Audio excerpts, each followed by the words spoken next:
You secure a massive plot of land, pave a runway, and charge a fee to every single plane that lands. With zero direct competition anywhere nearby, it operates exactly like a captive toll booth for the modern age. But the upfront price of admission is staggering. Paving a single major runway capable of handling a 400-ton aircraft costs over $1 billion. Constructing a modern terminal, like Beijing Daxing, can reach up to $17 billion. To cover those numbers, you have to borrow, and the interest on that debt starts accruing the moment the loan arrives, long before the first plane lands. Every single construction delay bleeds the project dry. The Berlin-Brandenburg Airport was originally budgeted at roughly 2 billion euros. By the time it finally opened, 9 years late, stalled by an automated smoke extraction system that failed every test, the final cost had swelled to over 7 billion euros. Denver International Airport suffered a similar fate. A now functioning automated baggage system delayed the opening by 16 months. During that closure, the empty facility bled the city for an estimated $1.1 million in interest and operating expenses every single day. Even if a facility opens perfectly on schedule, the core business of landing planes is severely restricted. Governments strictly limit the aeronautical fees you can charge airlines. Meanwhile, mandatory expenses for multi-layered security, automated baggage belts, and snowplows burn cash around the clock, regardless of actual flight traffic. To survive those unrelenting overhead costs, privatized airports quietly built a second, entirely unregulated business, hidden right inside the first. That profit engine activates before passengers even reach the sliding doors. Because airports control the immediate real estate surrounding the terminal, they hold an absolute monopoly on ground transportation. Dallas-Fort Worth International Airport highlights the staggering scale of this setup. In a single recent year, the airport extracted over $250 million solely from its parking operations. Inside the terminal, the strategy relies on this revenue structure. When a brand opens a store in an airport, they sign a minimum annual guarantee contract. The tenant agrees to pay either a fixed percentage of their gross sales or a massive preset baseline, whichever is higher. The airport acts as an invincible real estate landlord.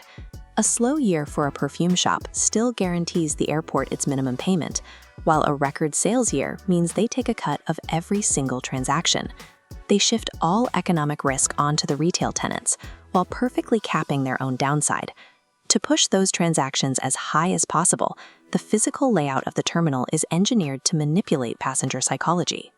Immediately past the high-stress environment of the security checkpoint, designers install a recomposure zone. The ceilings lower, the lighting softens, and the corridors widen. This signals to the brain that the anxiety is over and it is safe to relax. In this enclosed ecosystem, relaxing translates directly to spending money.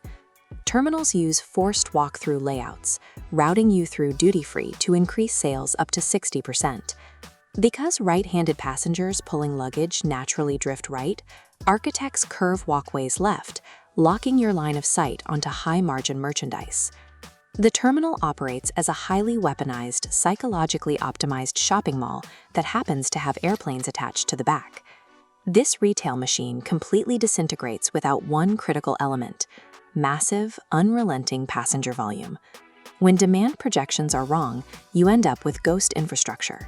Spain's Ciudad Real Airport was constructed with a massive runway and terminal meant for millions. But built next to a town of just 75,000 people, the airlines refused to fly there. The billion-euro facility sat empty, went bankrupt, and was ultimately abandoned. Small regional airports that barely scrape by become desperate hostages. They often subsidize budget carriers like Ryanair, offering heavy discounts on landing fees and marketing payouts, just to keep a trickle of foot traffic flowing past their empty stores. At the opposite end of the spectrum are the mega hubs, handling over 40 million passengers annually. Spain's Aena Group manages dozens of facilities, including major international hubs, pulling in billions in commercial revenue. Extracting maximum value from that immense scale allows them to hit a 60% operating profit margin. In the heavily regulated infrastructure world, that kind of cash generation is staggering. Scale acts as the ultimate filter. If you lack the passenger density to feed the unregulated retail engine, the unrelenting fixed costs of operating the runway will bankrupt the facility. The next phase of this economic model pushes the boundaries outward. Under the aerotropolis model, massive logistics hubs, hotels, and corporate research districts are constructed concentrically around the runways, monetizing the surrounding land purely on its proximity to fast global transit. Inside the terminal, the singular focus is eliminating friction. Facilities are rapidly deploying biometric face recognition to clear passengers through security without breaking stride or checking a single document. The financial motive behind this technology is entirely retail-driven. Every passenger stuck staring at the back of a security line is a passenger actively not spending money. Looking at this timeline, you can see the direct correlation. Every minute shaved off the processing queue immediately deposits those passengers onto the retail floor, proportionately increasing commercial revenue. You buy a flight simply to reach a destination, but the moment you walk through those sliding doors, you become a captive product, carefully fed into one of the most efficient retail monetization engines on Earth.